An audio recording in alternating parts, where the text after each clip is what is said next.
some beautiful progressions. We're going to start it all off with a Zercher clean, a Zercher squat. Just out in front, up and down.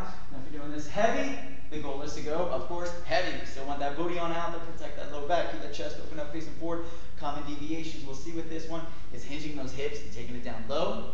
All right, we don't want that, so we're hinging down. We're trying to get as low as possible, and that's not the goal. The goal is to get the hips as low as possible, keeping the feet in constant contact with that ground.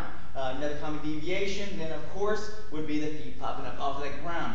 Almost always, it's going to be really, really tight calves, loose or limited ankle mobility.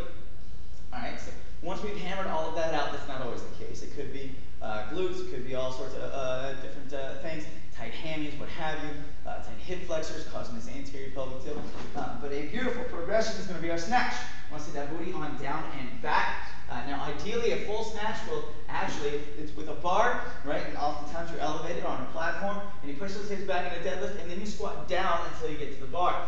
And a normal squat, snatch, and a clean will have a vertical tibia, nice and tall. Bar's going to be just right next to those shins. So you're going to be dragging that bar right against the shins. That's kind of what we're going for here with this. You're going to get a good vertical pull. You're going to drive those hips forward. So you're going to extend those knees, first and foremost, and pop those hips forward.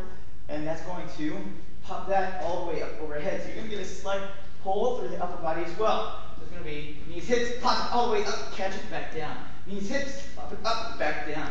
So a good, closer to the body drag. Oftentimes, what we'll see with this one is that. Right there. We're taking it all the way up overhead. What's going to happen is we're going to get lots of pull, especially with the heavier back. Pull those shoulder blades back. What that's going to do, jack up shoulder. It's going to force low back to arch. Boom, right there. All right, so you got this lordosis, you got that side booty. We're getting the gymnast look, right? Like I just landed. Boom! We don't want that. All right, so vertical pull, so it's right over those fists, down and back. Knees, hips, boom! All the way up overhead. Knees, hips, boom! All the way up overhead. Your progression oftentimes is a rotational snatch. So you're going to touch it down. This inside knee might cave in, so from the front, might cave in just a little bit. That's fine, but it's going to be on this leg. You're going to get that knee, hip, boom! Lift it up. And you might switch sides, knee, hip, or if we're learning how to do it, we'll probably stay all on one side. So we really focus on that one side. Knee, hip, boom! Good vertical pull. All right, beautiful.